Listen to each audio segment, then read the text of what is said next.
see what's happened and what's led to this. Now, remember that Egyptologists, not the ancient Egyptians, but Egyptologists, divide Egyptian history into Old Kingdom, Middle Kingdom, New Kingdom, so it's manageable, so we can assimilate 3,000 years of history.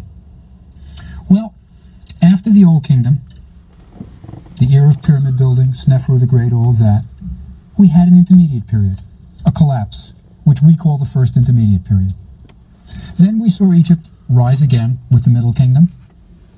Then we saw another collapse, the Second Intermediate Period. And then came the New Kingdom, the glorious New Kingdom of Amenhotep III and Queen Hatshepsut, Thutmose III. But then we saw the gradual decline. Maybe Ramses III of the 20th dynasty is the last great Egyptian king. We're now in a period that is called sometimes the Third Intermediate Period. It's not a great period, not a consistent period, and it started, if you remember, with the 21st dynasty, when the high priests of Amun started writing their names in cartouches. That was the start of the Third Intermediate Period. That's the beginning of the downward spiral. After the high priest, remember the succession of foreigners that ruled? Libyans would unite the country. Foreigners, right? And then the Nubians would come in. And then the Assyrians.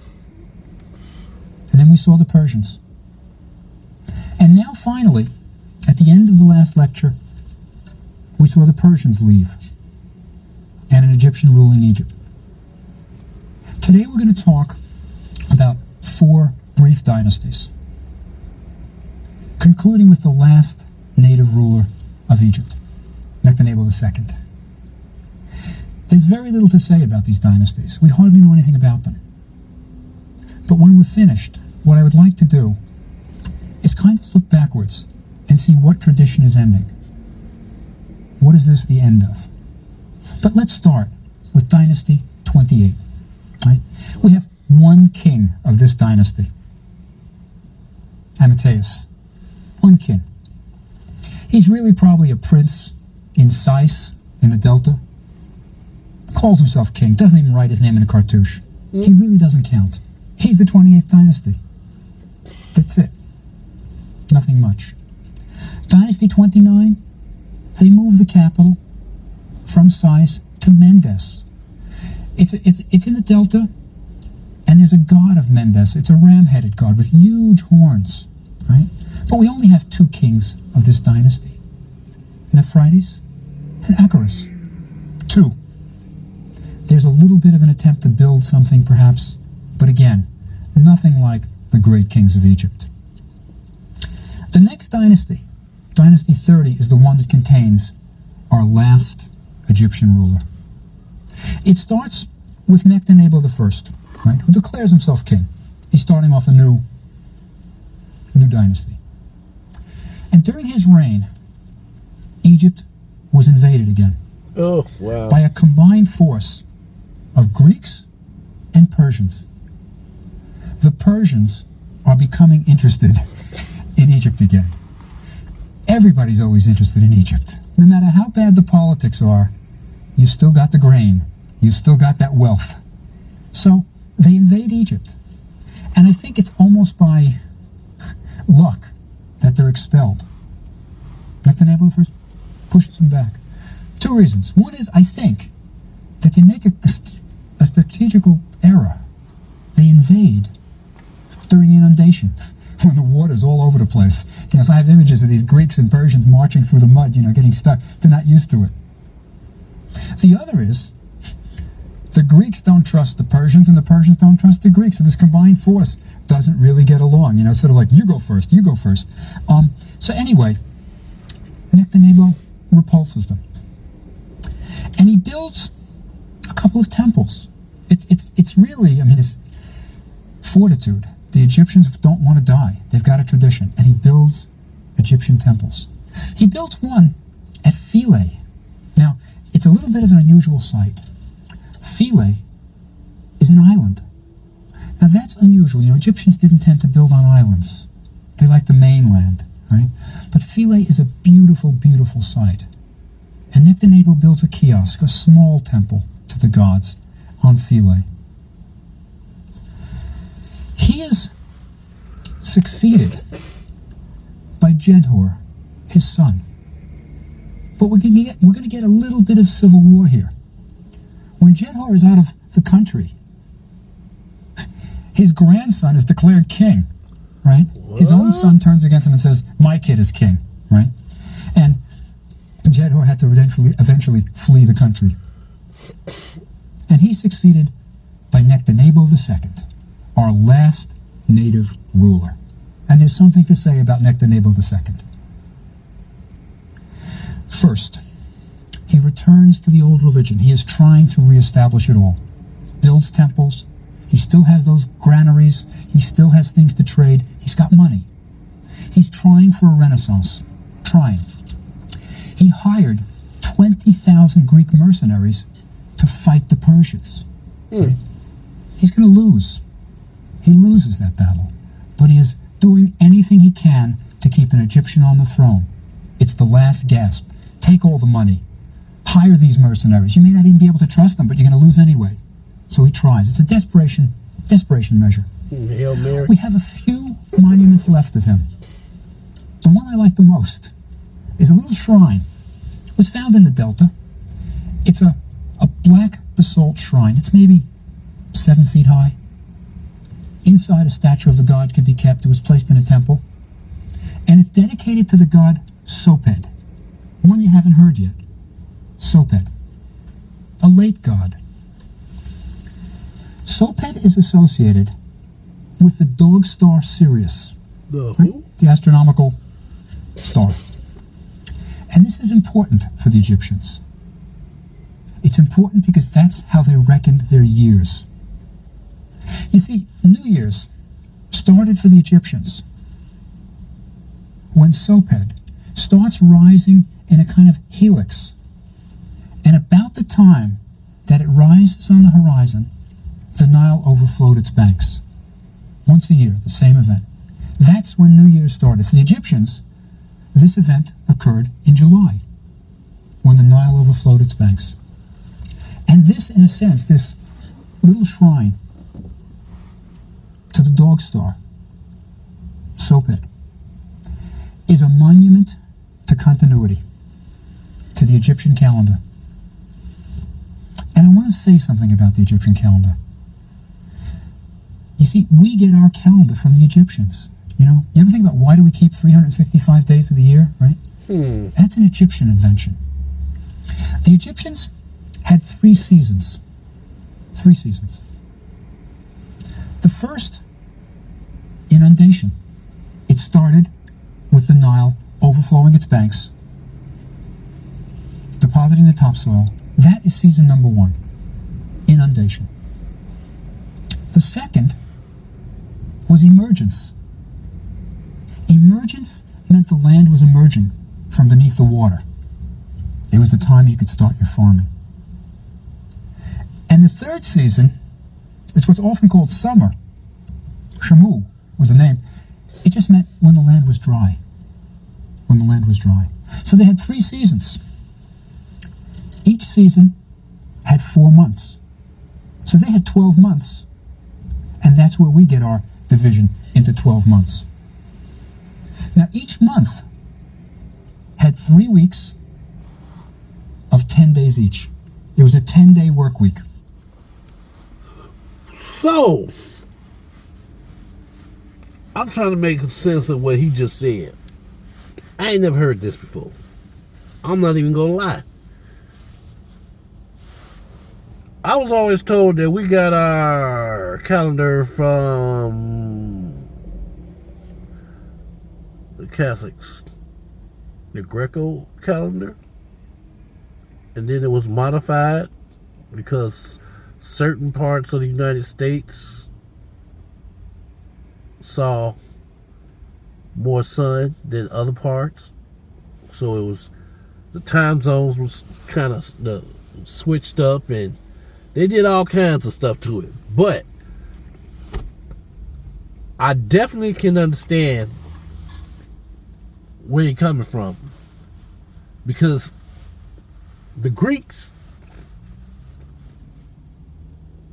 the philosophers and the educators, they always give tribute. Well, they didn't give tribute, but they always let it be known where they got their source from. But the rest of these Greek generals, they were all about domination. So by the time the Romans came around, they took credit for everything. Everything. Renamed, rebadged, everything.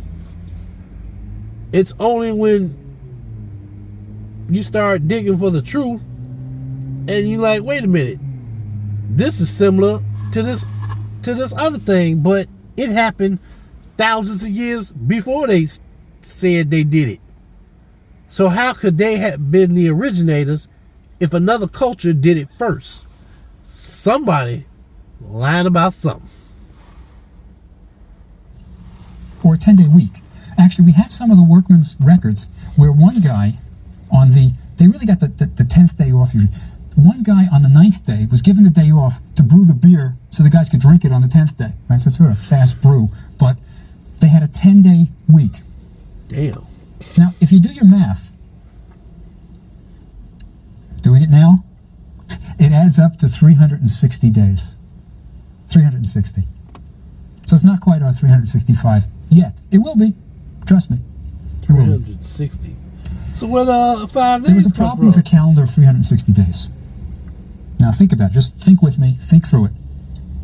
Let's say New Year's Day is when the Nile overflows its banks. Okay. And this is an event that is in sync with nature. Meaning it's going to happen every 365 days. So you've got your calendar of 360 days. And now you say, oh, it's New Year's Day. The next day is New Year's Day. After 360 days, you say, New Year's Day is coming. But the Nile isn't going to overflow, is it? You got to wait 5 days because it's in sync with nature. Now, every year, you will be 5 days off. Every 10 years, you'll be 50 days off. Right? Every 100 years, it'll have gone around, you'll be 500 days off, so to speak. And this actually happened in Egypt. Their calendar was so out of whack that sometimes they had to say, it was the month of emergence when the land was dry. Right? In other words, it was when the land was supposed to come up, but it was summer, really. It wasn't really emergence, it was summer, because it just got so out of whack. So the Egyptians added 5 days. They're called the epigomenal days, the additional days. Right? They're added so that it would come back into sync with nature. And then you get your 365-day year. Those 5 days was party time. It was a blast. And it was dedicated to the gods. So there would be feasting, and everybody would have a great time. So our calendar comes from the Egyptians, and Nectanebo II's little shrine is, in a sense, a shrine to continuity. Now, we have a couple of other monuments of Nectanebo. We have his gate at Medina Habu, but we've also got a sarcophagus, black basalt sarcophagus. Right? It's in the British Museum. And it was called, when they discovered it earlier in the 19th century, they discovered it, it was called Alexander's Bath. Huh? Alexander's Bath. Now why? It was called Alexander's Bath because it's found in Alexandria, near Alexandria, and it had holes drilled in the side of it. Now it looks like a big bathtub. It's a big rectangular tub, so to speak. It's a sarcophagus, though, intended to hold the body of Nectanebo. But sometime, maybe even in the Middle Ages, it was discovered, and people drilled holes in the bottom so they could plug it, fill it with water, take a bath in it, and then pull the plugs out and drain the water. It was probably used as a public bath. And many people called it Alexander's Bath because Alexander the Great bathed in it. That was the idea. And it's in the British Museum. If you want to see it, you can see the sarcophagus of the last native ruler of Egypt, Nectanebo. Now, as I say though, Nectanebo hired his 20th. Wait a minute. So Alexander was there. He did fight in Egypt, for Egypt, to conquer Egypt. But Professor Breyer kind of glosses over that. I noticed that. If you listen to it, he says it was found in Alexandria. But he's talking about the last Egyptian to actually be in charge of Egypt. So at this point I'm confused. Why? What order of history is he going by at this point? That you mentioned the Persians taking over, but you don't mention that Alexander fought against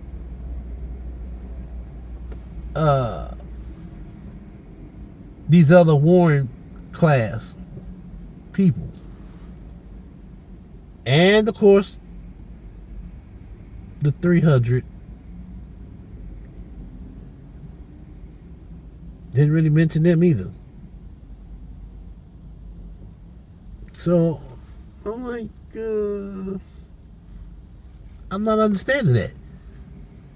Anybody want to elaborate? 1,000 Greek mercenaries went to fight the Persians and lost. He fled. He probably never used that sarcophagus. And where did he flee to? Nubia. Interesting, huh? Oh wow. Vile Kush, those Nubians, that the Egyptians had gotten gold from so. I think he probably fled there because he knew the Persians they weren't going to go follow him. This was way south. So he disappears from history, and with him ends native rulers of Egypt. There's one interesting legend, and I'm going to get a little ahead of my time. As I said, I wanted to do a summing up too. We'll do that also. But there's one medieval romance called the Alexander Romance. And according to this legend, Nectanebo didn't flee to Nubia. No. He went to the Macedonian court, right? To Greece, right? As an Egyptian magician, right? And he had an affair with Philip II's wife, Olympia. And you know who the child is, the result of that union? Alexander the Great. It's a legend. Obviously, the Egyptians put it out, but you know what? It makes Alexander the Great an Egyptian. They're still not giving up Egyptian rule of Egypt, right? We're going to have, and as this is where I get a little ahead of my story, we will have, after the Persians finally are done away with, and I'll do away with them in about 5 minutes. After the Persians are gone, Alexander the Great is going to take over Egypt. And we're going to have Egypt ruled by Greeks. But the Egyptians just wanted to put in one last, it's really Egyptian, right? So the legend really has it that Alexander was Egyptian. But Nectanebo leaves. He leaves. But I never heard that story. Philip's wife claimed that she was impregnated by the god. God impregnated her.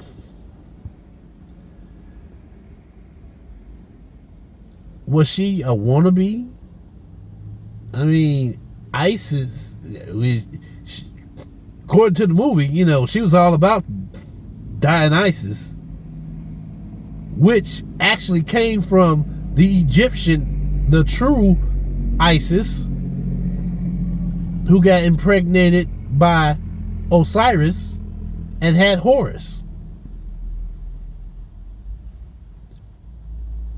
I'm not offended that people have a love affair for Africa and things African and Egypt and Nubia, but come on now, give us credit for something. You just gonna take all our stuff, rebadge it, give it brand new names, and have the whole world thinking you did it. Only for some curious European to come along thousands of years later and was like, oh, you know, that story we heard, that's not exactly what happened. That's not exactly true. That's crazy. So, he does mention Alexander at some point. That's why I'm gathering. Just not in the order that a lot of people think that it might come in. So this last king of Egypt, evidently, according to the story, went to Greece, had an affair with Philip's wife, and she said it was the god. God got me pregnant. Interesting. Well. But is it true though? Is the story true, or is it just that, a story, some made up fable? Let's continue. And the last dynasty, Dynasty 31, it's the Persian period. It's the second Persian period. They take over, but they don't do much. Artaxerxes, right? He comes in. Temples are sacked. The treasures are all taken. But he was an absentee king. Wanted to go back to Persia. And he's poisoned in Susa. Right? He dies. Poisoned in Susa. Arses the next, another absentee king. He was murdered. Right? It's a habit. Damn. And then Darius III, the last of this dynasty. It is his governor of Egypt who is going to open the doors to Alexander the Great. But that's going to come later, next time. What I'd like to do now is look back. We've seen the death, or at least the fleeing. We haven't actually seen the death of the last native ruler, Nectanebo II. I want to try to show that the history that comes up to this point is not a history of separate pharaohs, one after the other. That it's really one big piece of cloth. That it's a tradition that is going to end with the pharaoh, really. Egypt still had so much money that it'll keep going. It was like a company that had such wealth that you couldn't kill it. It'll keep going. And it'll still look a little like Egypt, but it's really going to be quite different. And let me try to explain why, in a sense, Egyptian history ends here, in a sense. Remember way back when we talked about Egypt as the first nation? Remember? We talked about Narmer, the pharaoh who comes and unites Narmer. Upper and Lower Egypt and becomes the first king of Egypt. The first badass. From the time of Narmer on. I vaguely remember that story. King Narmer, the first badass. He was diplomatic, but he understood that sometimes you got to get in the dirt and just get shit done. He united North and South. The first to do it. That was way earlier in this series. So far, I have really enjoyed this series. Such a wealth of information. Tell me what you think. Leave your comments. Anything you want to add to it. If anybody heard anything different, something you want to clarify for the rest of the group to know, drop a line down below. Until next time, stay safe. I'll talk to you later.